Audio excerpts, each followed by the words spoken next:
Okay. Hello, everyone. How are we doing tonight? We are here with the awesome cyanosis. Meowdy. I hope the levels are okay. Hi. Hopefully. Yeah.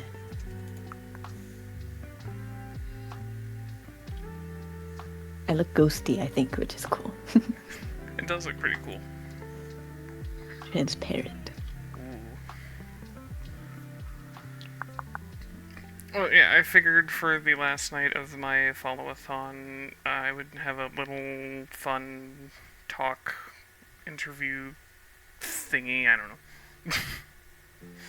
Try to branch out. This is also my first interview, me interviewing someone else. Usually I'm on the other end, but we'll see what happens. But yeah, Cyan, if you want to introduce yourself. Yeah, sure. Meowdy, my name's Cyanosis, your poltergeist patient advocate. I'm a disabled VTuber who does 3D modeling and ASMR, and my pronouns are they, them. Hi. So, yeah, I have a few questions written down. Rad.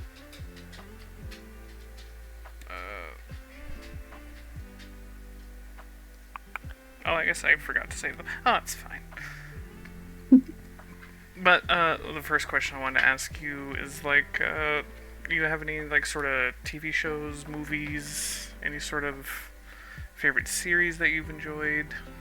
I like Durarara. It's like a 2010, I think, anime. It's neat. Oh, I've never heard of it. Yeah, recommend. Hello, Indigo. How are you?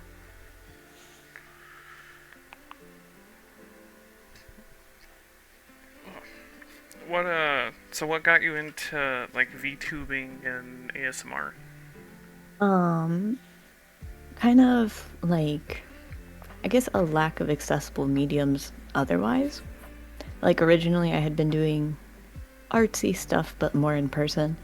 And, with the pandemic and everything, I haven't been able to, like, reintegrate into society because of my high risk. So, I definitely was inspired by other VTubers who kind of found their little niche here. Gotcha. Yeah. That's neat. Yeah. It's been really rad. Yeah,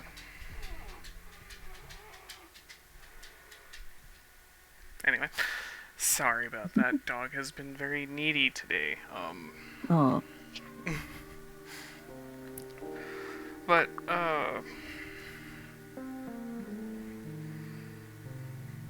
I'm not good at this, obviously, so forgive me. No, I think you're doing rad. So yeah, what was the idea behind, your VTube model? Like, what was the thought and inspiration? I had an OC a long time ago. It wasn't a cat person though, but it was the same general story and lore. And then when I wanted to try out VTubing, I wasn't too great at communicating with artists because I had never done it before for commissions and stuff. So I bought an Adopt that looks like this, but not quite. I like commercial rights and editing rights and everything. So I changed a bunch, but that's kind of... So I mixed an OC and an Adopt, essentially, to get the look. But I wanted to include my Portacath and all that, because I had been pretty insecure about it. I felt like adding that to my VTuber could be a way to get used to the way it looks on me. And that has been rad, too. Nice. Awesome. I know talking with like artists and like doing commissions and stuff. Well, not doing commissions, but talking to them about it is quite nerve wracking. So I can understand that. Yeah, especially when you're starting out. Yeah. I know, like, one of the last artists I talked to, um, I try to give him the best visuals in my brain, but I'm not the greatest at, like, describing in detail what I want. Yeah, I don't know if it's that's just, tricky. like, a social anxiety thing, but it's nerve wracking for sure. Hmm.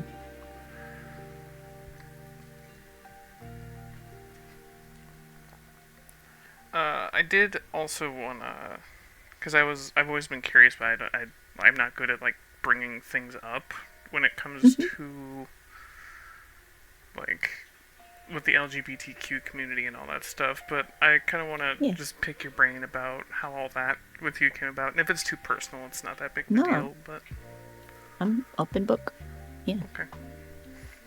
But yeah, so how did that whole thing start out with you, like getting into the LGBTQ and whatnot? Um, I suppose I always knew. It's kind of, I may have an atypical trans story just because I, people assumed I wasn't really, the closet was glass, I guess. But so I was gendered correctly, like just with they, them, before I knew that that's what I wanted. So it was like a slow realization because I was pretty sheltered. Um, but eventually I just realized, like, I don't know if it's the autism or what, but like I never quite associated with any roles or knew how to perform to any particular, you know, Yeah, expectation. So it's much easier to just do my own thing, essentially, has always been my idea of gender and all of that. fair enough. Yeah. I I could never wrap my head around the whole LGBTQ thing. It's not like Hmm. I'm like against it, obviously, or anything, but Yeah. it's always been like a very complex thing that I was raised very old school, Yeah. so it's very hard for me to understand that kind of thing. Hmm. Yeah, it's Cause been interesting because I was too. And I think that's probably why it took me so long to realize because I didn't have the words for it.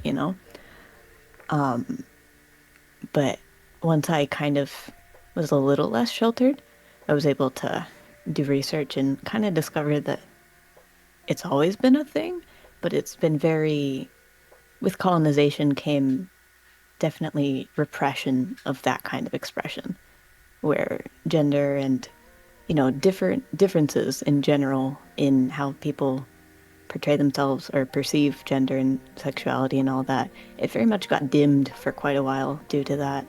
So yeah, I feel like nowadays it's like we have to relearn what used to be just normal almost. I never knew that. Yeah. Cause I don't know if you've ever like seen it, but the Bohemian Rhapsody movie about like Queen and like Freddie Mercury's Yeah. story, that was a very, it was a really good movie. It was Hmm. very interesting to see like his life and like his girlfriend or fiance. I forget her name, but Yeah. like she knew him better than anyone, and she knew he was gay before even he knew, Yeah. which is crazy. Hmm. And it was just it's insane to see like all the like transformations he went through like during the movie and getting in depth because he was not only such an amazing artist and performer, but he was such a intricate and interesting person. Yeah. Indeed. Yeah, that whole era intrigues me quite a Yeah, bit. that was quite the era. It's always funny when I talk to people like my parents' age, and I'm like, oh, what was the best decade? They're like the '80s, and I'm like, isn't that when like all the illegal substances were like super popular? Yeah. Indeed. Maybe they say it's the best decade because they don't remember half. Yeah. I think usually when people say that, they're referring to the pop culture part and Maybe kind of they forget about the rest. that is true. very true. Yeah. But do you play any like other games other than Minecraft, or is that just kind of? Yeah, I sometimes play visual novels. Yeah. Oh, like that. Oh, like that one game that you streamed a while back. I forget the Yeah. name of it. Okay, Uh, Katawa Shoujo, maybe? Or the Gator one. Yeah. one of the two. Yeah. I think there's a clip on it somewhere on your Instagram. Mm, But is there like any other type of games that you would like want to branch out to, or are you just kind of sticking hmm. with what you have? Yeah, I'm pretty flexible. The only thing I can't really do is like FPS stuff because I'm not fast enough. No, that's fair. Too slow. If that makes you feel any better, my fingers and brain have gotten too old for that stuff. Yeah. Same, Even same. even though it's probably just I haven't played it in forever, so I'm just rusty.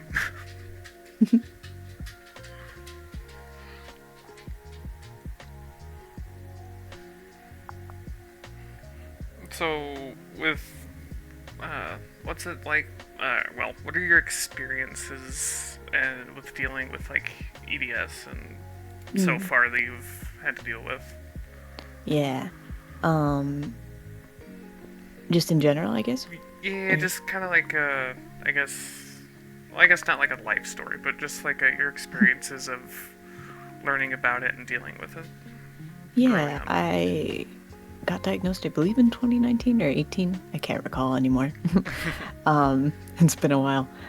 But that was after I had originally briefly lost vision because my cornea had just crumbled out of the blue, Jesus. and doctors didn't know what it was. But it turns out I have a variation of EDS that specifically weakens that area, and that was what was causing the whole issue. But because it was just leaving me blind and no one knew what was going on, they assumed a parasite was eating it. So that was my EDS introduction. But I was diagnosed pretty soon after that. And then, like, it was when my mobility started taking a hit. That started in probably around puberty. I stopped being able to do stairs for whatever reason, and I didn't quite understand why, because, I kind of thought it was normal because I didn't have any other experience to base it off of. But I was always late to class because I would get stuck on the stairs and it felt like my knees were crumbling. And now I know that was dislocations. But I was like playing abled for quite a few years before my diagnosis because I kind of thought everyone dealt with it because I was told it was like growing pains or stuff like that. It's very typical. The average, I think it's gotten a little better, but the average year amount of years between when you start having issues and then when you get diagnosed, I believe is 7 to 13 years for EDS. So it can take you quite a while to get any answers or treatment. So I was kind of lucky in a way because I just hit, I think it was like maybe 6 years from onset. So I was pretty lucky. But yeah, it's gone, it's not necessarily degenerative, but it certainly ends up being that way due to the lack of access to care here. Most specialists, there's like four in the country, and they're all on wait lists for years. And I was diagnosed by a specialist, but when I had to move, I got thrown back to the bucket of people waiting. So I am currently without a specialist.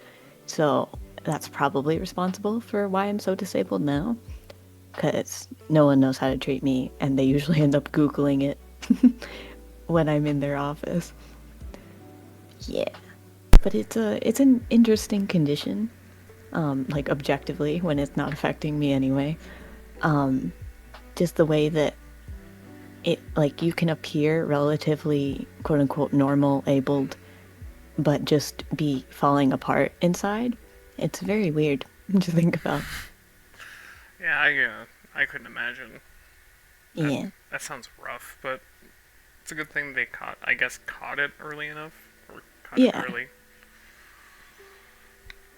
Is there any like positives that you've experienced with having EDS, or any sort of Yeah. like where it's like, oh, this some days it's not like as bad, Yeah. or Yeah, some days it's definitely not as bad. It waxes and wanes. I mean, there's like a baseline of suffering, but sometimes some days are good days, and that's good. Um, I think it's also just made me a more understanding person. Like, I've learned so much from the disabled community and about myself and just about our history. It's really interesting to me. And like, it's not like a super benefit that I would trade anything for, but it also makes your skin soft, which is nice. I guess that's a plus. Yeah, Yeah. I will say out of like some of the disabled people I've met, you're definitely one of the most positive. Oh, thank you. I try to be. I don't know if I am, honestly. I sometimes I'm like, whoa, I got too negative there, but I appreciate it. Yeah, I just it's funny to see people from different eras in life and stuff like that. How like abled people like me take a lot of things for granted until something happens, Yeah. and then your whole world gets kind of flipped upside down. Because I Yeah. I know like for me, I dislocated my shoulder a year ago. That was not fun. Yeah. Going three Definitely not. weeks with one arm is rough. So Hmm. I could not imagine being in someone else's shoes where, like you, for instance, kind of just living in a chair for. Yeah. Yeah. Yeah. I think a lot of that's kind of why disabled people are so outspoken about it because we know intimately that it's just luck, it's time, there's nothing special about anyone. It happens to I mean everyone if they live long enough, you know. So it's kind of in everyone's best interest to get well acclimated with disability culture and history and accessibility and all that. I Because agree. by the time it's you, you usually don't have the energy to fight it. That is very true. Yeah. Because I know, like, I've had well, I wouldn't say I've had a few personal instances, but like I've seen a lot, like disabled people or people in like wheelchairs or crutches, and they struggle, and I do my best to help. Granted, I know a lot of them still want their independence, Yeah. and because it's a very pride striking thing to where it's like, I can't be independent anymore and I have to depend on people. And I'm sure I'm sure it's horrible having to deal with that for a while. And so Yeah. I try to do my best to give everyone the respect that they deserve and be grateful for what I have, even Yeah. though life isn't easy on Hmm. anyone. Yeah. And like that's the thing. I don't think wheelchair users or anyone, I don't think most disabled people consider ourselves like, having a rougher time than most. Yeah, Because I don't know, the more people I talk to who are able, the more, they're dealing with their own shit too, you know? yeah, It's just a difference in perspective, literally. um, but yeah, when I first started using a wheelchair, it was in 2020 early, and it was definitely, there's a learning curve, and like, there's like cycles of grief because like you can't do the same things you used to be able to do, and you have to rely on people who, maybe you don't want to. It puts you in a very vulnerable position, especially if, like in my case, I need home health, and that's like workers with their own, they're human, they have their own opinions of me, of people like me, and sometimes it can kind of bleed out into the level of care I'm receiving. So, vulnerability as a disabled person is definitely something that we try and avoid when we can, just because it can be so dangerous for us. yeah. But yeah, when you're like holding open doors, as long as you have consent and stuff like that, that's always appreciated. Yeah. Yeah, I I I can kind of understand that in some sort of empathetic way, I guess. Yeah. Indeed. Although, I'm sure it is kind of cool to have someone like come over and be like, "Hey." It was at one point. I had my first home nurse is just my friend now. She was great. Um, yeah, I had her for 2 years when I first got my port, and she taught me a bunch. She was like the best advocate and the best nurse I've ever had. She was also disabled. It was very neat. Yeah, sometimes they can be really, it's a unique connection if they're willing to make it with you. Hmm. Okay. Yeah. Because I think on it was like 4 or 5 streams ago, one of your streams, you were telling me about how you had to fire one of your home nurses or something. Yeah, indeed. I don't remember the whole context behind it. I just know that you were just like, nope, you're done. Yeah, There's no I hate more. doing that. Yeah, I've done it twice now in the same company. I think it's just the company not hiring great people, but um, yeah, sometimes a lot of healthcare workers tend to have ingrained beliefs, whether it's through schooling or just living in this place where we're not valued very much at all, and we lose our humanity to them a bit, and sometimes that can result in unsafe people and unsafe care. So that's when I usually have to pull the plug on that. But yeah, That's can fair. be rough. Yeah, I believe it, because, excuse me. Um, I've heard a few instances from my grandma when she was alive, and hospice was not good to her at all. Like her neighbor that Yeah, was so much better to her than professionals, and it broke my heart because I was 1,000+ miles away and I couldn't do anything. yeah. But luckily, she finally decided to stop being stubborn and move in with my parents, Oh, I'm and glad to hear. and then they got a nurse to come over and at least put the strain away from my mom because she deals with MS. Yeah. So that's a lot on her taking care of her mom Mhm. and the house and dogs and stuff. And granted, my stepdad is very good and helps out, but I just know with MS, it's a lot. Yeah, certainly. My nurse had MS actually. Oh, okay. Yeah. Well, yeah, it's kind of funny when something like that happens, or like the dumb instance where you get like a new car or whatever, and you see it everywhere. Hmm. It's like the universe is telling you something in like some weird way, I guess. Yeah.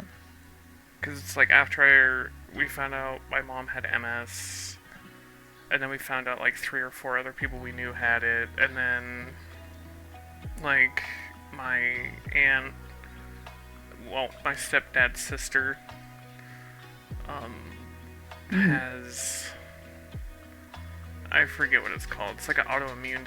It's another type of autoimmune disease. Yeah. It's gonna drive me nuts if I can't think of it, but it's hard to remember medical terms sometimes.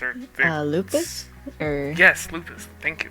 yeah. Yeah, and then I've met like 5 more people that had it, and I'm like, holy shit, Jesus. Hmm. And it just goes to show how many people are silently like struggling with things, and they don't say Yeah. anything, and you'll Hmm. never know. Yeah. A lot of people feel like the pressure to hide it and like to be okay. And I think it's just, it's human. But Yeah, once you realize just how many, like it's basically 1 in 4 people will have some kind of disability. So, if you're in a crowd, you're surrounded. yeah. I actually didn't know that Yeah. statistic. That's crazy. That actually gives me like a lot more empathy for like the public spaces I've been in. Yeah. Like a lot of people, like usually sometimes when people tell me that they don't like for a lot of people the pandemic is in the past and I don't have that privilege. Um, but a lot of people are like, well, if I'm going to be near a sick person or if I'm going to be near, an immunocompromised person, then I would. then I take precaution. It's like, you are. Your grocery store clerk, either they are or their mom is or they know someone. Like even nurses, they have days off and they go out and they do stuff and then they come back to people like me. So we're definitely not, I'm, very isolated, but no one can truly be in a bubble. We're all very connected. That's fair. Yeah. So with like, is disinfecting like a whole on a whole new level for you when it comes to like hygiene and all that stuff? Yeah. Yeah, definitely. Mostly airborne precautions.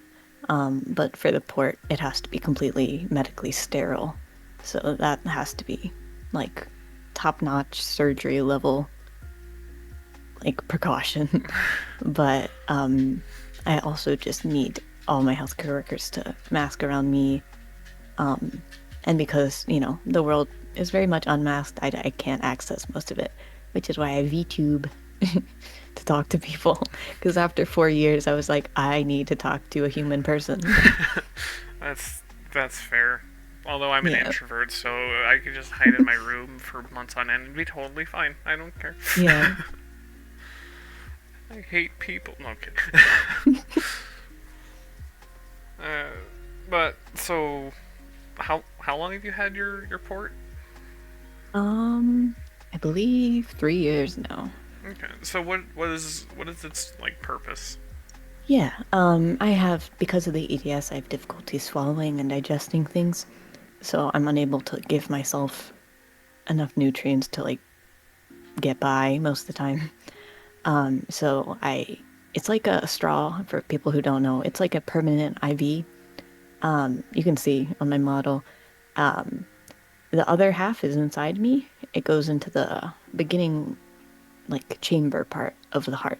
So it goes straight into my heart, whatever I put into the tube. So, and sometimes I also have med needs, and that also I can put through the tube.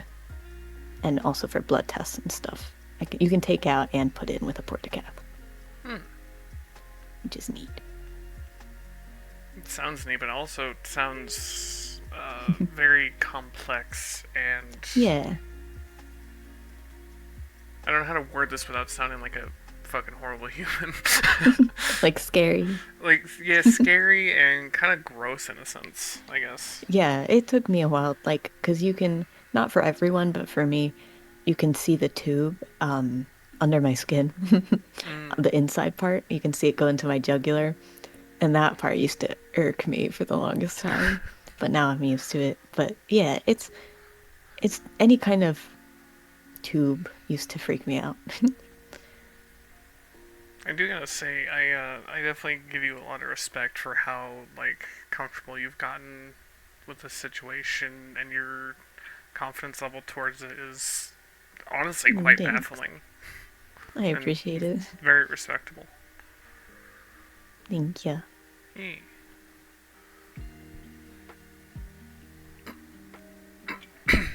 Excuse me. You're good. So, uh, are you just kind of like living on your own, or are you living with family, or? Yeah, I live with people, and then I have my home health care that comes Oh, however okay. many times a week. Yeah. Gotcha. So I have, I guess, round the clock care in a sense. Yeah. And service poodle, of course. Of course. The little Can't poods. forget her. The sweet poods. Indeed. So, share with me about that. A little more backstory on the poods and. Yeah. I actually got a service pood before my physical disability. It really, beat me into the ground. Um, so she was originally trained by a program for PTSD related tasks. Um, Thankfully, she's, big enough to also accommodate my mobility and health needs for the most part. But originally, she was just like a psychiatric service dog. Okay. And she would go with me everywhere, my buddy. I didn't get to see her as a puppy because of it, because she was trained in a different country, actually. I got her from Canada. Oh, Yeah. So I flew to get her, and then we brought her back. She is a Timbit. That's why we call her Timbit. I didn't know that. Yeah. I just know her by Pood. Yeah, Poot is usually what I call her. Well, she does seem, well, in streams and stuff. Granted, I've never like seen her. Although Yeah. I love dogs, and it would almost hurt me if like, cause I'm a sucker for like even my brother's dog. I steal him and be like, hey, we're going to bed. You're going to my room. Hmm. And especially when they're like service dogs and stuff, I know there's like a lot of rules and stipulations when it comes to it, and I have to fight every urge in me not to go and give it love. Yeah, the urge is real, but I appreciate fighting it. Yeah, because I learned that lesson the hard way real quick as a child because Mm. someone had a service dog and I didn't know, and I went to pet it, Oh, and oh boy, did I learn that lesson real quick not to do that. I yeah. got my ass chewed by not only the owner but by my parents. Oh, no. So I learned that Yeah, lesson real quick. indeed. Yeah, the reason usually we don't like them to be, interrupted or pet, there are some circumstances and some people who, they don't mind. It really depends, but generally the rule of thumb is you don't know if a dog is an alert type of dog. And if they are, they have to have like their eyes on the owner at all times to like see, they're either scent trained to, sense upcoming medical emergencies, or they're, basing it off of body language or whatever. But either way, they're usually, alert dogs are very on it. And if you distract them, they could miss like a life saving cue. So that's typically why it's like such a hard rule Yeah. of thumb. Yeah. Yeah, just they don't want the dog distracted in case of anything, Yeah. which is totally understandable. Yeah.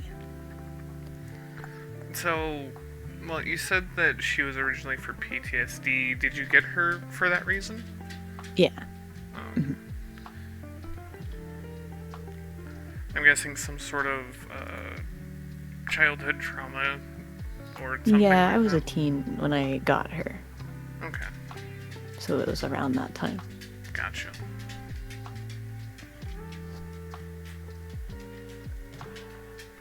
Indeed.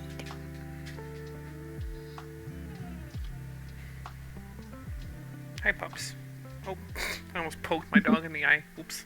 Oh no. Hi. I know. I know. I know. Uh,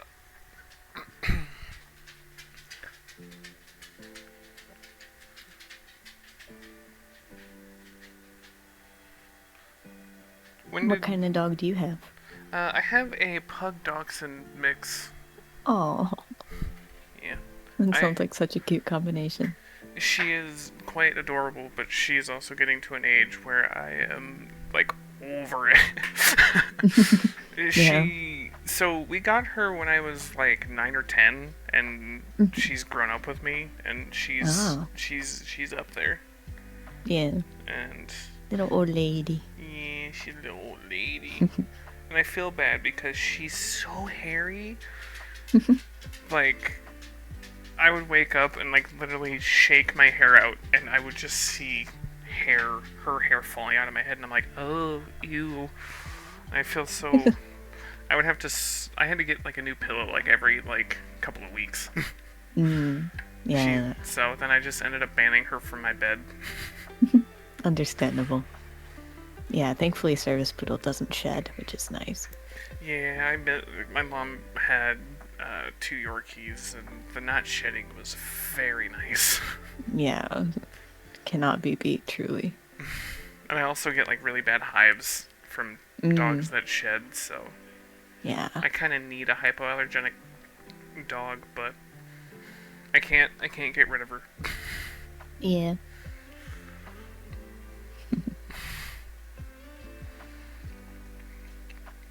Stuck with her. Yeah, pretty much. I'm okay with it though.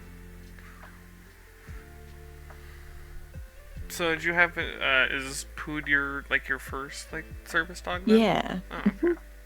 I've only had one. Okay. So did you have to have like a professional come train her for the other stuff, or did you do it I did yourself? the other stuff myself, yeah. Oh, okay. She's incredibly smart, so it just took a day, really. Jeez. Yeah, I can't take credit for that. She's just really smart.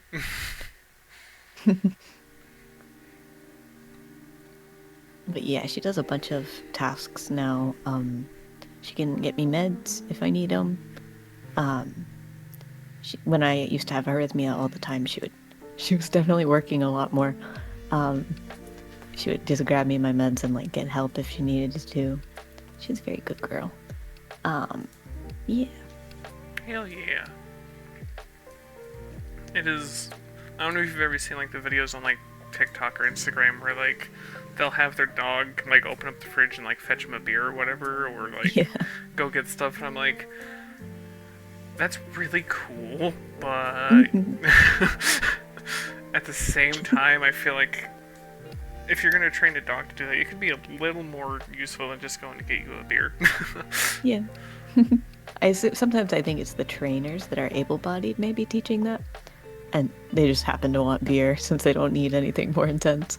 Yeah. Um, yeah. But I taught her to get me snacks because like sometimes I would need salt really quick due Hmm. to the pots. Um, and I had really salty crackers. And I would have her, run to the pantry, grab me something if I was like feeling like I was gonna faint or borderline. But um, she didn't know the correct quantity to get for me, so she would keep returning with more crackers, and she'd just keep piling them in my lap until it was overflowing.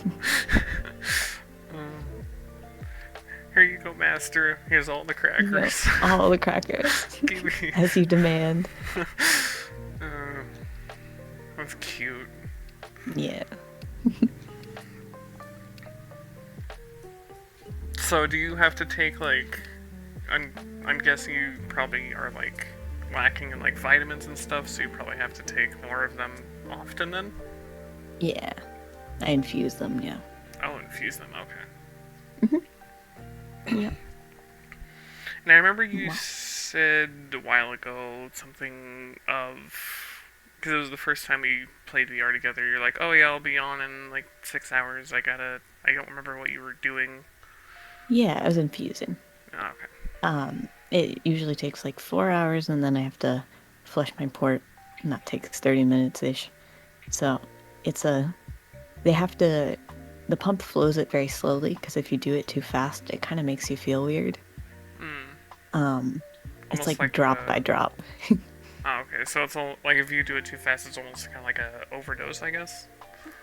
Or like it I don't just think like it would floods hurt your me. system. Yeah, it just feels like being overloaded with fluid, I guess. I guess that makes sense. Yeah. I know my mom has taken steroids like a few times for her MS. She would go drive. Well, I mean, she wouldn't drive down there because it would take a lot out of her, but she would go down, like, drive 3 or 4 hours, and she would be in the hospital for 8 hours getting these steroid infusions, and then Yeah. another 4 hour drive back, and she'd be. It would take a lot out of her. She'd be down for like three, Yeah. 4 days. And she has to do that every 6 months, but Mm. yeah, I could Yeah, not. some infusions can be brutal. Yeah, it does not. And I'm very, like, I need to do something, so if I were to sit in a chair for 8 hours, I'd be losing my mind. Oh yeah. I used to I was, before I had the port, they did it through my arms Mm, until my arms essentially lost ability to get accessed anymore. Um, but while I did that for like a year and a half, um, and it was like 4 hours, 6 hours actually, because they took them so long to access. But yeah, I was losing my mind. So I started learning Japanese at that point because I needed something other than staring at water drip.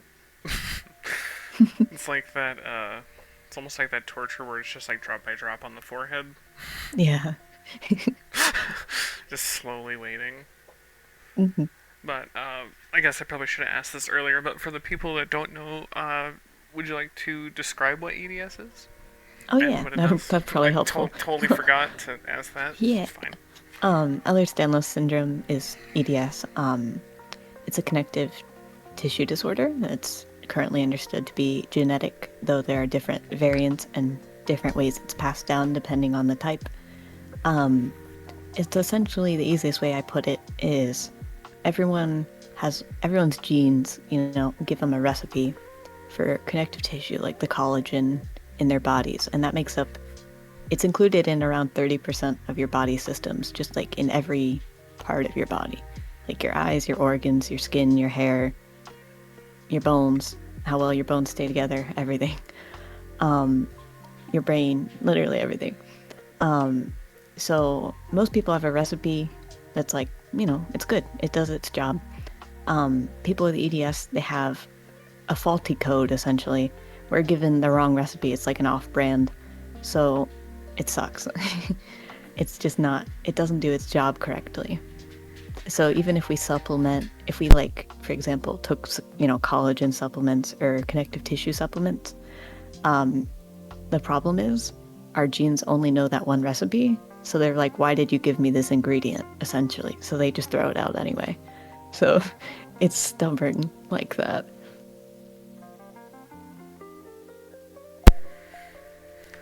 That does not sound fun. Yeah.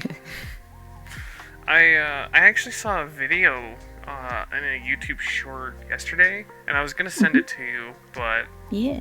I totally forgot. So there were two fitness guys. One does like gymnastics and like is very limber. The other one has Yeah. a type of EDS that makes him extra limber, to where he can literally take his like shoulders and like rotate them and like touch each other. Yeah. It was a I think type I've of seen EDS. that channel.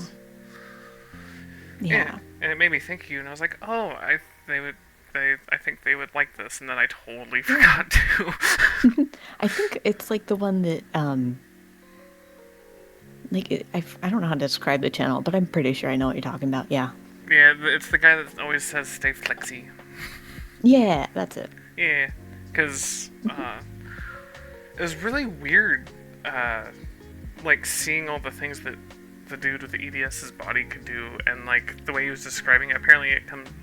Well, you probably know this, but it came with like stomach issues, and like he could like do like rippling belly waves or like push his stomach out like way past what normal people could, and Yeah. I forget what it's called. Oh, yeah, visceroptosis. yeah, It's pretty common. yeah. Yeah. And it was very interesting to learn a little more about it, because I had known a few times you were like, oh yeah, when I was younger I was like really flexible and I could do this and that, and then kind of out I of used nowhere. to be able to walk with my legs on backwards, essentially. Oh, like Like, Markiplier? yeah, like everyone says, like Markiplier. Yeah, That's the only thing I exactly. can think of. But yeah, legitimately, yeah. I wonder sometimes. I'm Oh, if he like thinking, might have it or something. Yeah. I mean, not that I could speculate, but yeah, having a lot of health issues and being hypermobile it points to stuff like that sometimes. That's fair. Yeah, because I knew this kid. Actually, this makes me think of this. I knew this kid that could take his fingers and straight up bend them backwards to the back of his hand and contact Yeah, them. that's actually part of the test. Oh, that it made me Yeah. cringe so bad when I saw that. Yeah. That's part of the Baton score. Though you don't have to touch the back of your hand, that's actually extreme. Yeah. But it's if you go past a 90-degree angle, like if your hand is flat, if you're in front of you, right? And then you pull your pinky finger, and then if it goes past 90, that's considered a bit flexy. And mine goes like, well, actually, I don't know degrees. I don't know how to measure degrees, but yeah, mine doesn't touch my hand, but it definitely leans back. That's wild. I don't know if like, because he always said he was double jointed, but now like meeting you, I'm like maybe. Yeah, a lot of connective tissue disorders can result in double jointedness Hmm. being like one of the first signs. Interesting. Yeah. Oh yeah. Like in PE when I was little, we would have like, a stretching 5 minutes. And I never got the appeal because it didn't feel like anything ever. That's fair.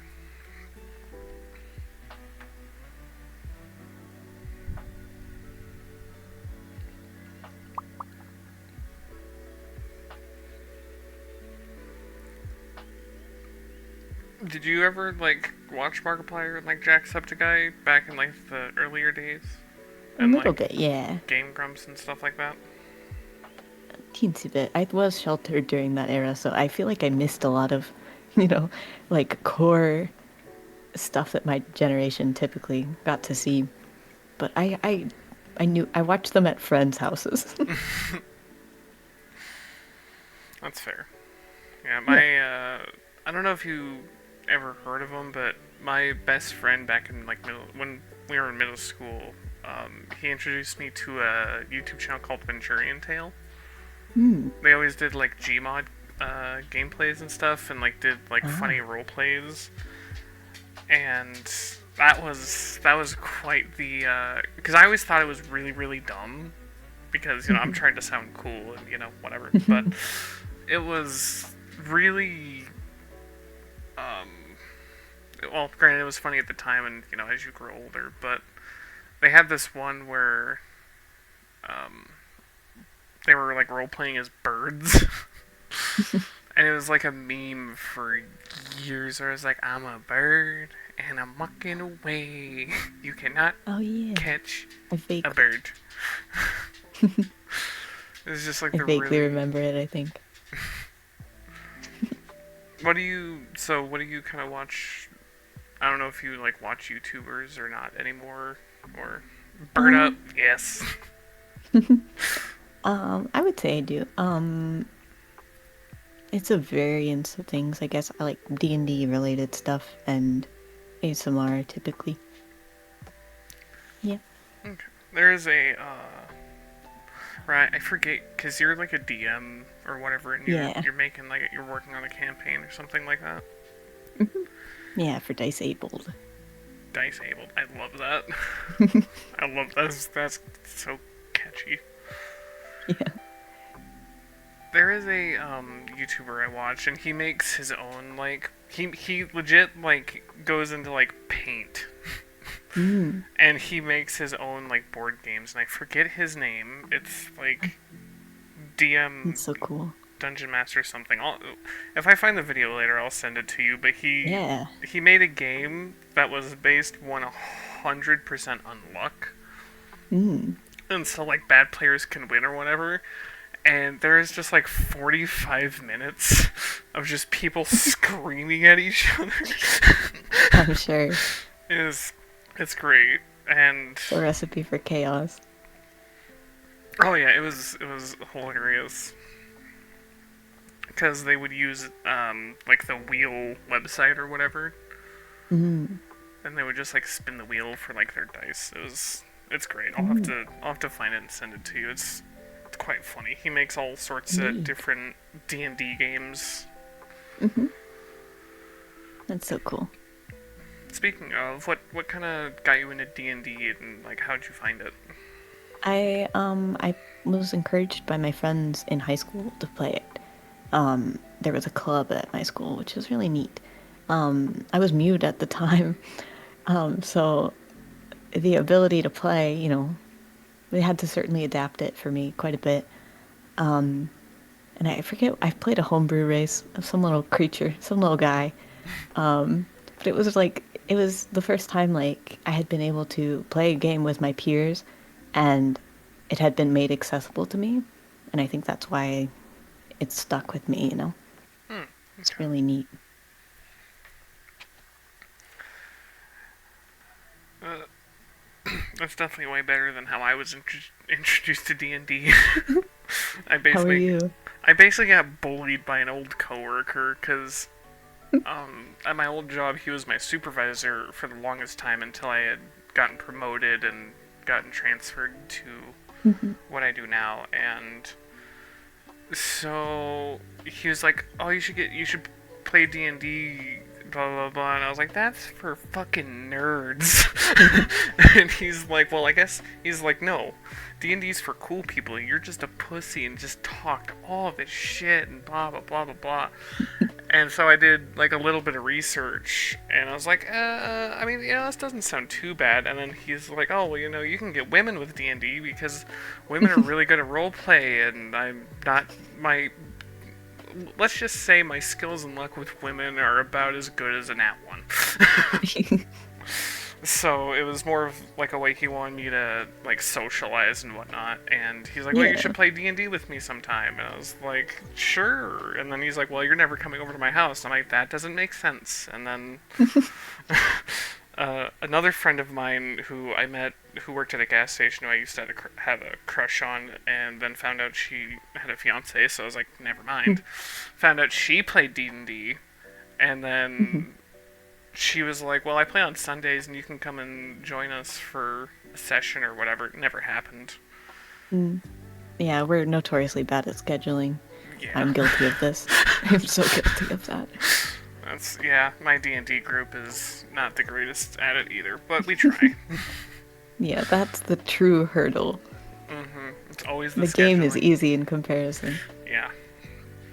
And then when I had moved down here across the country, I had found a few of my old friends were like, "You should join and just listen to a D&D session." I'm like, "Okay."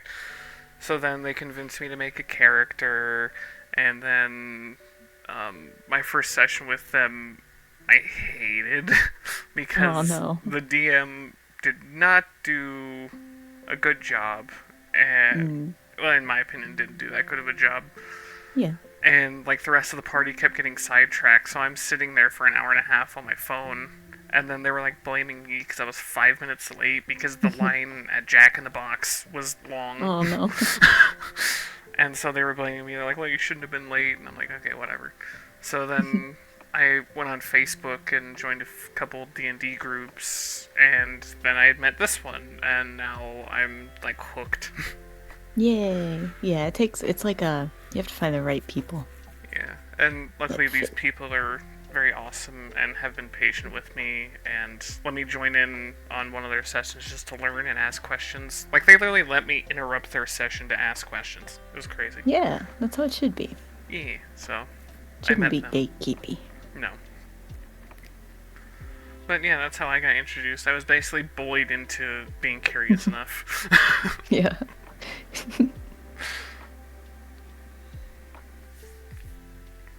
Yeah, sometimes describing it feels like describing like a cult you're in. Like, just trust me, you'll love it. Trust me, you'll love it. We schedule it Yeah. every week at this time. Because granted, I know they always depict things in like TV and movies way differently, but like the regular show I grew up on, this like game store owner had made his own like quote unquote D&D game, and they like dressed up and stuff, and I'm like, I'm not gonna dress up. And then I found Yeah. out you don't have to. Yeah. I also found out you don't even have to make an accent for your character, so Yeah. so Some people who do that just do it for the love of the game. yeah, and it just Yeah. goes to show they're creative and confident, and it makes me like, well, Yeah, role playing is like definitely intimidating in general. true. Yeah. It feels like, especially with cringe culture being as strong as it is now, it's like, oh my god. It's tough. It can be tough, certainly.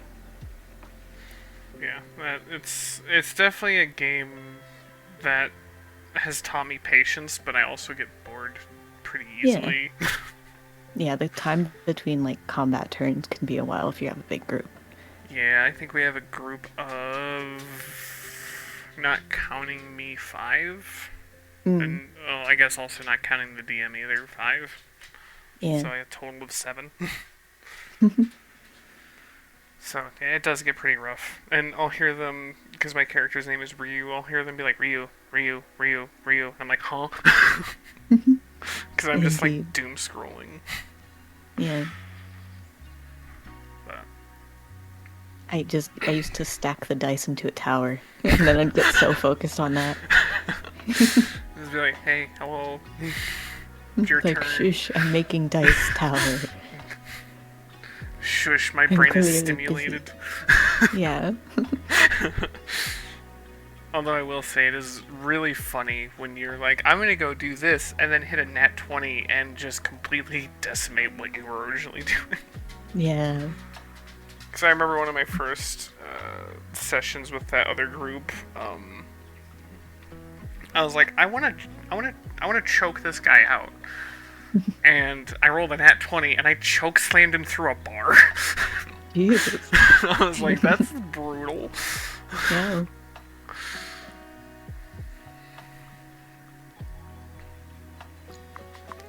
But it's definitely quite the interesting experience for sure. Mm-hmm. Yeah, it's Especially always fun. oh yeah. Especially now with this new group, me and the barbarian have beef because rolled a nat 1 and burnt soup, and I talked massive shit. Not And the soup.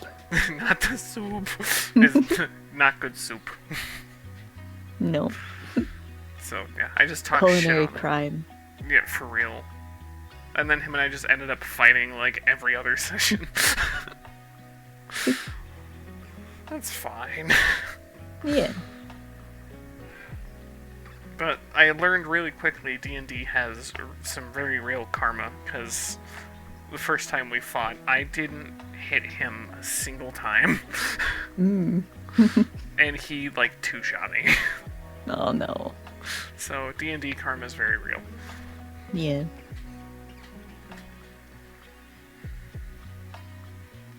Indeed.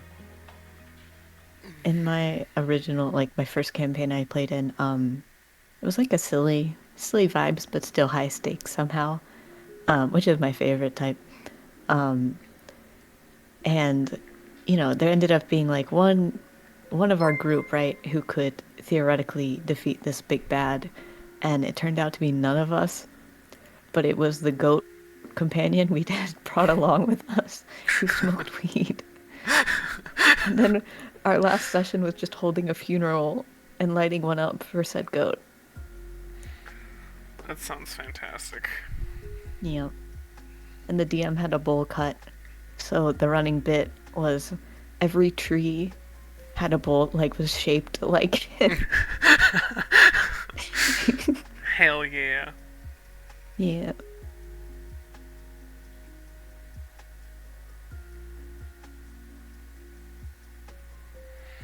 That's... That is quite fantastic. Mhm. My brother, I didn't know my brother was into D&D until I moved in with him, and that blew my mind. And he made a character. My god, I think I still have the backstories. Yeah. So this is what he made as a joke. Mhm. A dwarf warlock that is mad because he failed as a jester for King Coolio and lost his finger to Prince Tuhawk, who now has fallen down the path of lines of fairy dust to keep his magical high up. One dec- One decided to dwarf pole dance for a couple lines for Goat Rider. Once high, thinks he's one with the dwarves from The Lord of the Rings and screams of dragons and wanting a ring. I have given up the ability to orgasm in exchange for fairy dust. Oh my god. Yeah. I It's don't know. very fleshed out. I'll give them that. Yeah, I don't know how in the ever living world he comes up with shit like this, especially on the fly. Because he's like, "Yeah, I just made it on a whim," and I'm like, "How? How do you just you need help?" And then he had helped me make a joke character. Well, it was more of like a last minute character, and then it just ended up being a joke character, which is now going to be, I don't even know anymore, but it's just a elf that's the leader of a cult. Mm. Interesting. So that's going to be very interesting to see how this all plays out, Yeah. because my D&D spoiled some things about our campaign and basically said have backup characters ready. So I sent him the character sheet for that one, and he's like, approved, right away approved. Mm. And I'm like, oh, you sure? And he's like, yep. I'm like, it's Yeah, I not would too be. far. I'd approve it too. I don't think you would approve mine though. It's like a I straight think up you like sent it, or I think I did. I maybe it was that the one that has a cult. I must have forgotten that aspect. I just know that it's just an elf, the leader of a sex cult. Yeah, that's what I was missing. Yeah, yeah. I That think part. Yeah. I did send you that character. That's right. I think I Yeah. posted it I in think that your was like the server. first thing you sent me. What a first impression to your server is sending you a Yeah. D&D character, leader of a sex cult. Yeah. quite the yeah. Icebreaker. Yeah. Smashing the ice. But I will say it is quite a nice feeling to kind of be myself and not be frowned upon and basically shunned. So I Yeah. thank you. No, of course. We crunch toes together. Yeah. Indeed. If I ever get a chance to make a game, I'm putting a disabled person in a wheelchair to give them ability to crunch toes. Yeah. Hell yeah. Indeed, indeed. I think that would be quite funny. Just like GTA style, just roll around and crunch toes. Yeah. Hell yeah. be able to Menace. be able to upgrade your tires for extra crunch. Yeah, I'm making a bunch of NPCs for disabled, and it's so hard because I don't know the proper ratio of able to disabled, and I just love making disabled characters. So I gotta stop. I literally have to rein myself in. Do you go down like a rabbit hole of just making disabled characters? Yeah, because it's like I look into a bunch of like old timey, how like mobility aids and how they used to do it, trying to combine that element with like old fantasy kind of looking stuff. Mm. And it's so neat to like invent kind of mobility aids that would fit the vibe. And I keep doing it. Your brain just kind of goes off on a tangent. It just goes wee. Yep. And then I have a full ref sheet that I cannot use for this campaign because my players are disabled. Everyone's disabled already. That's fantastic. Yeah. So, what got you into like doing like art and Blender and that kind of stuff? Um, I guess because I've always been artsy, but I used to do photography, and I can't do that anymore. And I was kind of looking for something to fill that void because I definitely need some kind of outlet like that. And drawing, like pen style is tough for me. Hmm. So I was like, maybe there's stuff I can do similar to editing in Photoshop with a mouse. And then I found Blender. Gotcha. Yeah, It really neat. is very neat. It's like I've always been interested with like art and drawing and whatnot, but like I told you Yeah. before, I can't. I don't have the patience. Yeah. And I know like watching you and your like Blender streams, you just kind of get in this zone and just kind of chill and hang out. And I'm like almost envious that I can't possess that power to do so. Yeah.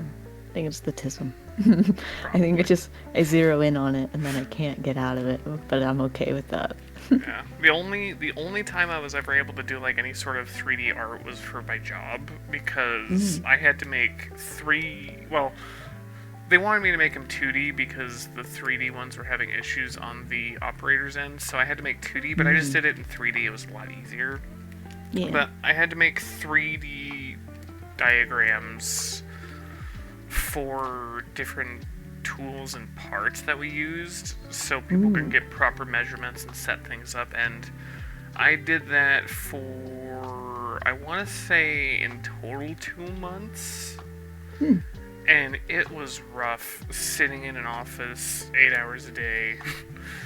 Yeah. Just thoughts, and couldn't listen to music, so I was losing my Mm. mind Yeah. making this. Yeah, I need some kind of simultaneous enrichment. Yeah. I remember one time I fell asleep doing it and got in trouble with one of the supervisors, and I got wrote up for it, and I was like, Oh, well, okay. So then I just got into a habit of just like leaving the office and going out for a little bit, yeah. get blood flowing again. But it was quite rough, but by the end of it all, my boss was very happy. I came up with the idea and I did it, Yeah. and then come to find out they'd never used it. Wow. All my suffering for nothing. It's fine. Yeah. At least I got paid for 2 months to sit on my ass, so it's fine. Indeed. Did you use like Fusion or something like that? I literally used just Paint 3D on the computer. Oh, cool. I just used the free thing that came with it, and I was like, yeah, alright, fine. Because they also monitored the computers and stuff. Hey, Fiverr, Hey, hi. this is Meowdy. the person that we played VR with. Hi, hi. But yeah, it was rough for me. So I mean, I'm Yeah. sure you would have thrived in it. So Yeah, sitting on my ass. I am an expert. I was talking about the art, but sure. Yeah. If only I knew you then, I would have given you the ideas and be like, here, I will pay you. Yeah, secret worker. Secret under the table worker. Because Yeah. I had to get measurements and stuff like that. Although I will say I do miss that job. Yeah. But it, the people I worked for and the people I worked with was really taxing on my mental. So Ah, I ended up leaving. that's good then. Not worth staying. No, it's fine. It's Yeah. fine.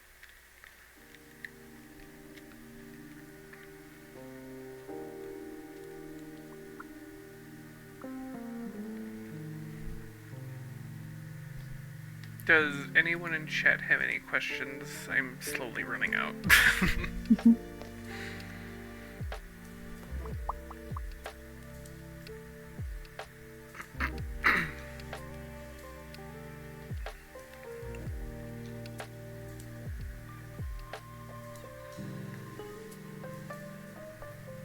Can I ask you questions?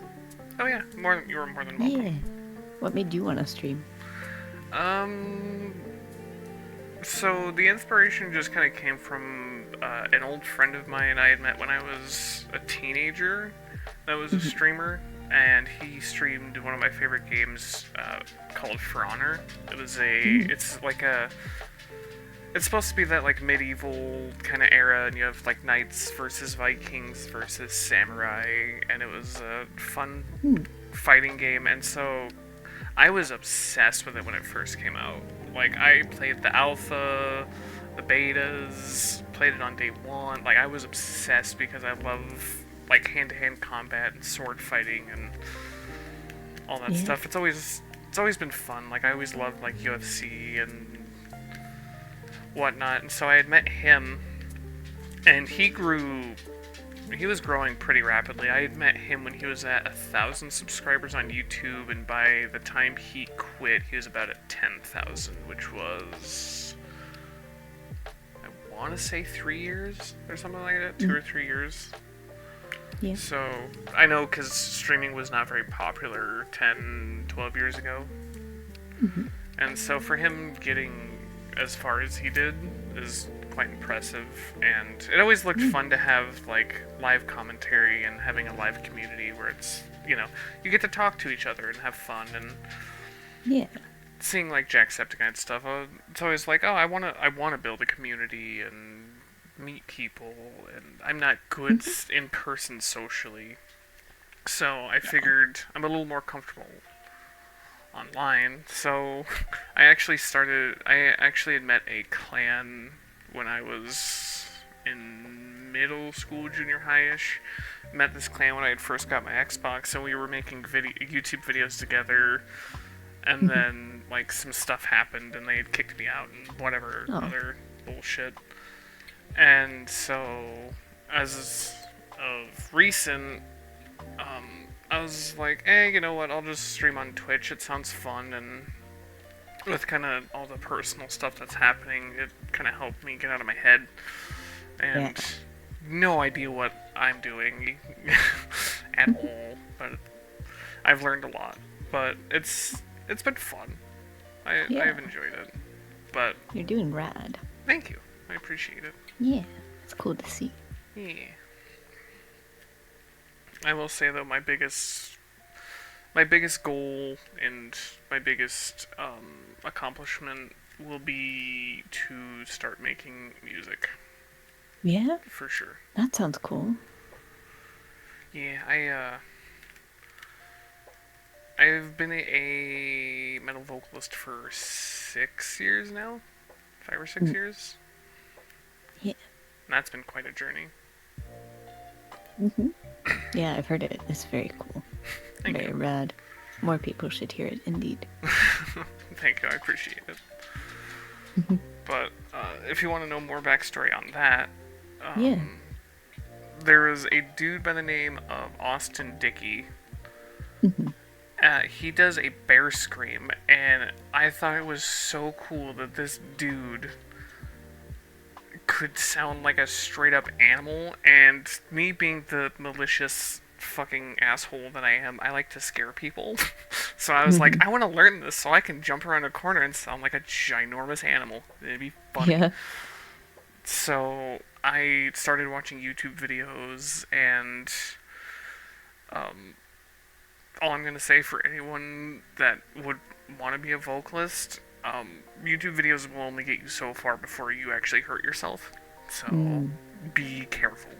It is not an easy thing to learn. It took me 4 years to meet someone of me doing vocals wrong. I actually almost ripped my vocal cords twice. It was very close. Because I remember, I used to work at a dairy farm, and I would always practice on the cows because they wouldn't move, so I would try to scream at them to go, and yeah, so it just kind of became that. And then my coworkers had heard me one night, and I was just getting berated about me doing it, and they were like laughing and making fun of me, and I didn't care. Yeah.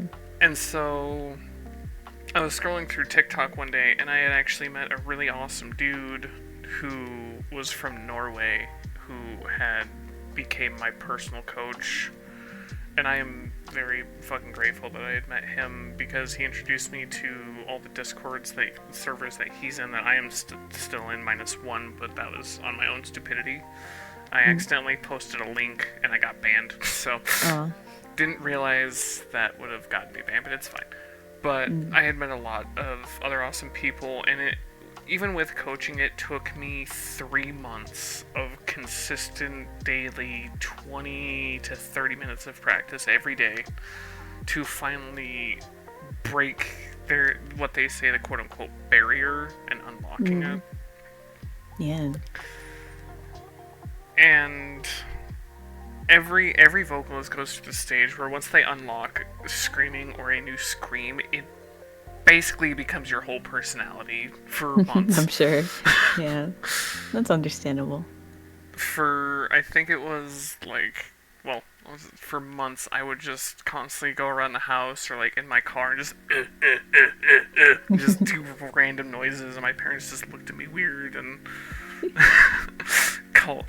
my mom called me a demon one day. That was the funniest thing. And my parents were not very supportive of me wanting to make music, because they're like, well, everybody wants to do it, and blah blah blah blah blah blah blah. And And then eventually, once I actually started getting really, really good, they actually started supporting me, and I even got Mama Rochi's a stamp of approval for the metal Oh, that's good. vocals. And I've seen her comment on a few of my TikTok videos, and that Oh, was that's rad. very reassuring. Yeah. And I need to kind of I need to start making videos again because I miss it. And I've Yeah. noticed my voice has definitely gotten a lot weaker because I haven't done Mm. it. So Yeah. I've also been sick like every month, so Yeah. it's very hard to recover. Yeah, I know a vocal coach who was dealing with I forget the dysphagia, like Oh, like the difficulty to speak, okay. um which is like such a rough thing to deal with in that industry and passion. But like she got it from long COVID and everything, and like oof, like especially with voice actors and like that industry, I worry so much for them because it's like vocals in general are such a delicate and like complex thing. Mm, And like just because I guess I'm used to my body failing me, I worry for other people. that's I'm fair. like, protect it, don't go on long journeys. That's fair. Stay safe. Yeah, and like, yeah, you don't realize how delicate your throat and your vocal cords are until you actually start using them for things like Yeah. voice acting or metal vocals or singing or whatever.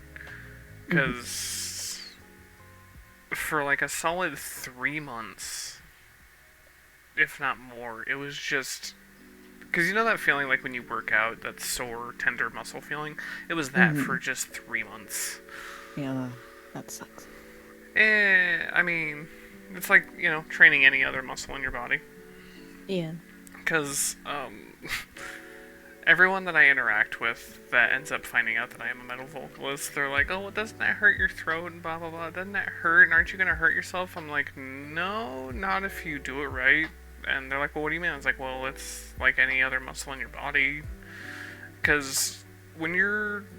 This is a weird fact that I had learned. When you're born and you're a very, very young infant or whatever, Mhm. your false chords or your false folds specifically are strong enough to be able to produce those sounds. Yeah. Because I guess a baby has the same vocal structure as a tiger, if you didn't Mm. know. I did not. So if you had a 400-pound baby, about the size of a tiger, it would sound exactly like that. Huh. Because they have the same exact vocal structure, and as you get older, same thing as like any other muscle in your body. If you don't train it, it'll get weak again. Yeah. And people are so shocked that I have all this information. I'm like, well, I'm going to be doing something that's Yeah, you taxing should. and dangerous if not done right, so I'm gonna. Yeah, it's like I think it should be their responsibility, like in that field. Yeah. Definitely And important. You don't want to like ruin your instrument. no, not at all. And like when I No. had lived on my own before I had moved across the country, I was very strict on what I did before I would quote unquote perform. Like I Mhm. drank water, tea, Yeah. and rest for like an Yeah. hour and a half, not talk and go dead silent. I was very strict on it. Yeah, like vocal rest style Yeah. stuff. Yeah, I was very, very strict. I mean, I still am. I know, like, I'll do vocal checks every now and then to see how I'm doing. Mhm. And it's all very interesting. And Will Ramos, you probably don't know who he is, but he's a vocalist for a very famous band called Lorna Shore, and he did a video, Mm. like a documentary type video, where he actually went to a throat specialist and got a camera down his Mm. throat, and he performed vocals, and you can see is the craziest thing. You see his vocal cords squeeze and twist. Well, It looks like it legit looks like a hurricane, like whoa. twisting. This is the craziest thing, and it looks painful, but it's Yeah. even the specialist said he has the healthiest throat I have seen in my 30 whatever years of doing this. Good for him. So, Yeah, I'd be so embarrassed if like they just shit on me. I shit on your vocal health right. while you're filming. And yeah, it's just crazy to see like how thick his vocal tract is, like his larynx and his Mm. epiglottals. Like the muscles are so like thick and strong. It's crazy to see. Mm. Although I will say it is a disturbing image to see the top of the larynx. If you don't know what that looks like, Yeah, it I think I is do. it is disturbing. Yeah, our internals are something for sure. Yeah, I actually I scarred one. I scarred a female friend of mine. She's like my second mom, and I Hmm. had scarred her because she knew I did this. And I was like, "Do you know what the top of your throat looks like?" And she's like, "The fuck does that even mean?" And I sent her a screenshot, and she's like, "Delete that image right now." It was quite funny. But all I'm gonna say is if you don't want to be scarred, don't look up what that looks like. That's all I'm gonna say. I think I shall do it right now. Let's see. Let me see. Research time. It it's burned in my brain. Let's see. If you can't find a good, Yeah. yeah, Yeah, that's fair. yeah, it's very interesting.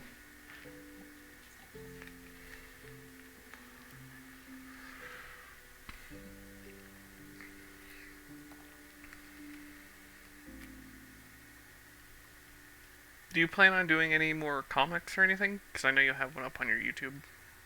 Oh yeah, I didn't draw that one. I just wrote it, Oh, and dubbed it, I guess. But yeah, maybe. I'm like that was kind of my debut lore. And I think for the rest of my lore, I do want to make it a game. mm, I'm that would be pretty hell interesting. bent on that. Yeah. I Kind of just have like, to learn how to code. Codes are hard. yeah, that's gonna be something else. Yeah. But at least Although, I have the 3D true. aspect of it down. Yeah, you can make your own characters. Yeah. That'd be neat. Is it gonna be one of those like storytelling games that you play, like those 2D ones? I think it'll be mostly 3D actually. It'll be hard for me to actually beat. But I think I wanted to make it like horror Hmm. narrative vibe. Okay. I think that would be very interesting. Yeah. Hmm. Well, if that ever comes out, I will definitely play it. Yippee. Because that sounds interesting. Yeah. Because I had actually watched that comic video, and that was it's very interesting to. Oh, thank you for the stretch. I shall do so. And hydrate. Yes, hydrate your streamers.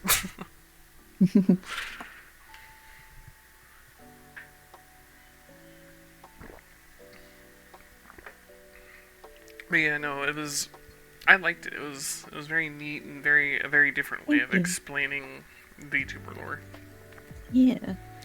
You're definitely the most creative VTuber I've met. Oh, thanks. That's a big, uh, like, high bar. So I appreciate that. Yeah, because a few of them I've talked to are like, oh, what's your lore? Blah, blah, like, oh, I don't have lore. I just like this model, and this is just what I made. And I'm like, that's boring. Yeah. I mean, I just can't stop myself. I have pages and pages. It's a problem. Well, maybe you should write a book. Yeah. Might be a famous book writer. Cyanosis on the back of a book cover. Yeah, that would be interesting. With just your VTube model. Yeah. I definitely shot myself in the foot with making cyanosis my name though for search engine optimization. Yeah, because I looked you up on YouTube just to find that the uh, getting pelted with sugar You pill get a little clip. taste of what my feet pics would look like. Oh, Jesus. Uh, Cyanosis Fee Finder. uh, yes, I was like, oh right, I have to put the VT behind it because I just see like, oh, symptoms of cyanosis and cyanosis Yeah. treatments. Yeah, the VT is imperative in this case. Yeah. If you could go back and change your name, what would you change it to? I don't know. That one's hard, actually. I hadn't thought about it because I was like, I'm too far in now. I can't back out. I'm too deep in. I gotta stick. Yeah. I don't know. That one's tough.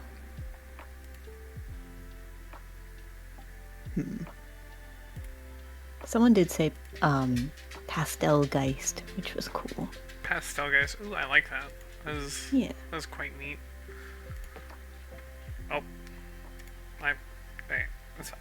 I accidentally took away my PNG. Yeah, I saw it out of the corner of my eye. I was like, what's happening? I'm gone. Disappear. Disappear. I will say that the picture of your setup that you sent me was very, very neat and very cool. Thank ya. It was. I mean, I'm jealous of the dual monitor setup because I'm just stuck with the one, but you know, it's. Yeah. It's. I will get there one day. Yeah, for sure. But you don't mind if I show it, do you? No. Okay. So gotta find it again. I think you sent it to me on Instagram, if I remember.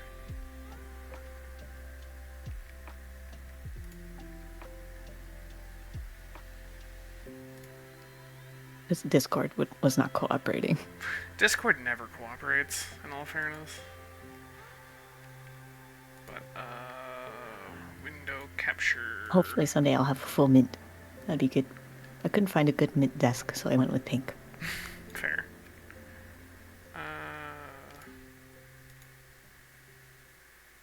Oh, I should probably. I think you're muted. Am I muted? Oh, now you're back. No. Now you're back. I don't know. Maybe it was lag. I don't know. Let's see. Yeah. There you go. Oh, it's a little zoomed in. Hold on. The scuff is real.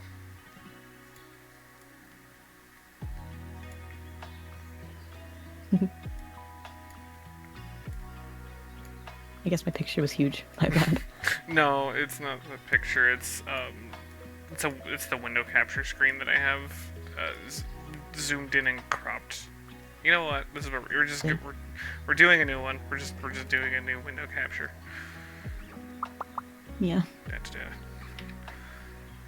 I'm not very good at OBS, so have patience. I think you can do like transform. Maybe. There you go. Select a window. This one. There we go. That's a lot better. Yeah. I think they have a very nice setup. Yeah. There it is. There's my nook. I just noticed you have a Stream Deck and an interface. Wow. Wow. Is that the Scarlet? Or The what? The interface. Oh, or the mixer. I think so. It's definitely it was made by the same.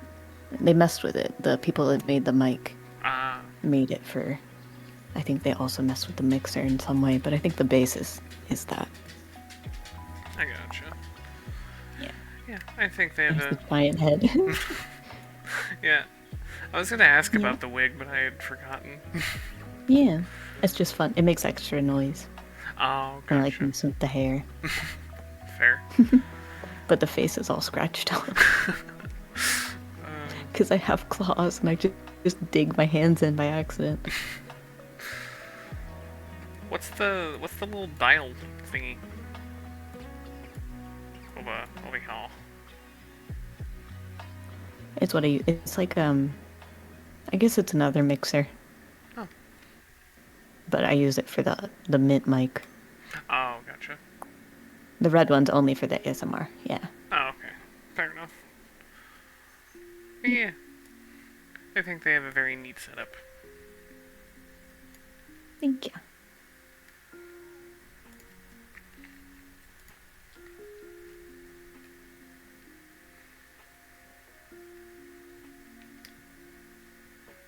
Is there any other questions? Yeah, when I first started off... Go ahead. I was gonna say, when I first started off, I didn't have any good setup at all. I was just in my bed. I had like this cheap cardboard bed desk, and my PC was too heavy for it, so it was falling. It was a mess. So I definitely prefer this one. I believe it. That does not sound very fun at all. Yeah. Yeah, for me right now, I'm really wanting to upgrade soon, like very soon, because I really have always dreamed about having a good gaming PC, and Yeah. I want one so bad. I mean, granted, I'm very happy with my Xbox, but I'm so limited on things now that I'm like getting Yeah. kind of more like noticed. I'm making more friends with other streamers. They're wanting to collab, and I'm like, well, I'm very limited, and they're like, that's fine, and I'm like, yeah, it's not. Because I know a lot of people are like, oh, you should come join my Minecraft server, and I'm like, I cannot, unfortunately. Yeah. But one day I will get there. One day. Yeah. I will one day be as cool as Cyanosis. No, you've surpassed. No. Sorry. Nope. Nope. Yep. Nope. Yep. No you. Yep. Yep. No, you set the bar. You set the bar really high. No. Yep. Yep. Goofball. I'm a goofy goober.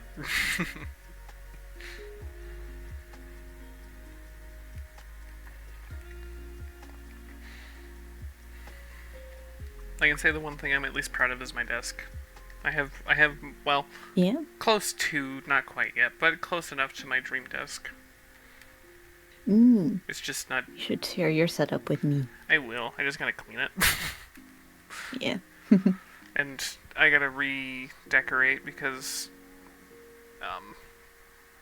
I'm a very chaotic person and nothing stays in the same spot. That's fair. Yeah, I will. Yeah, I'll have to reorganize it, and then I will definitely send you a picture. Yeah. Because Nice. I've always liked L-shaped desks because it's a weird thing with my brain. I don't like just the single desk. There's not enough room. Yeah. Agreed. And so, and plus, I feel like it'd be weird to, well, for me personally, it's weird to have just a normal desk stuffed in a corner in like no other room, because that's just kind of how I grew up, Yeah. was like a very cheap desk with a very cheap pressboard table next to it. Was Yeah. my biological father's computer setup, and he had like all these instruments and amps and yada yada yada. And so now that I can do adult things with the adult money that I have, yeah, no, I've Yeah. always wanted All to. desks feel more cozy.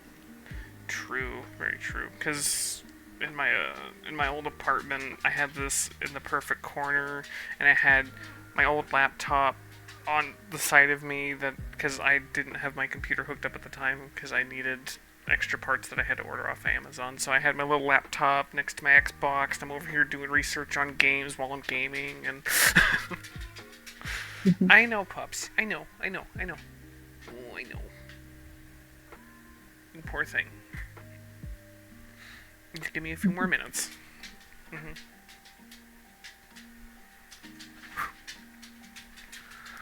But yeah, the extra space is always nice, but I want a bigger one.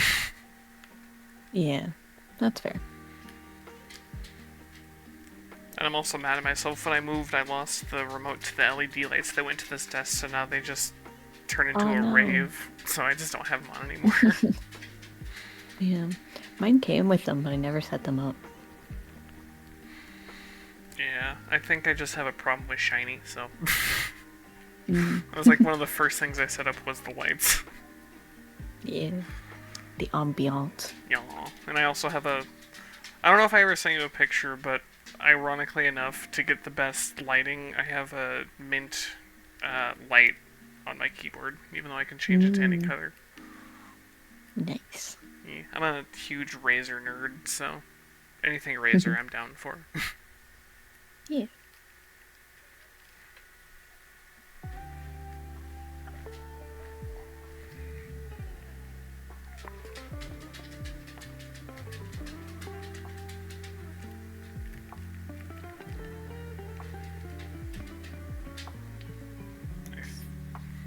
I think I am all out. Yeah, I definitely. Huh? Yeah. Same. Yeah, I think I'm all out of questions, so I think we will call it. Yeah. And go. Thanks for having me. Yeah, thanks for coming. It was oops. Appreciate it. Yeah, this was fun. I was glad you agreed to it. This was quite neat. Of course. Let's see. Who shall we raid into? Yeah. Everyone go follow. No, everyone. Or I'm gonna crunch your toes. I'm gonna crunch them. Everyone, go follow Cyanosis, or I will sick Jimbo on you. I'm gonna crunch them. Crunch the toe. Jimbo just pins it down. You crunch the toes. Yeah. We'll raid. I think we'll go raid Bloodlord. Do. Oh, thanks for the shout out. Oh yeah, thank you, Fiber. Too. Thank you.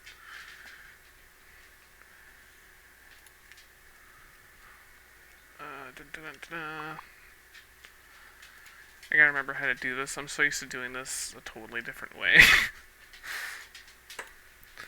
Let's see, /raid. Yeah, we're gonna go raid a good buddy of mine who recently got back into streaming, so we will go and say hi. Hell yeah.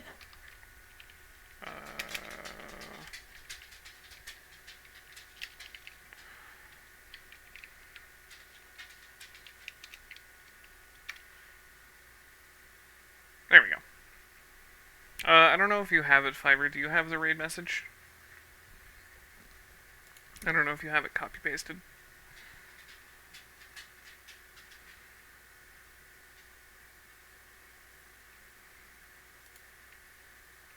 Thank you, good sir. One day I will have animated emotes.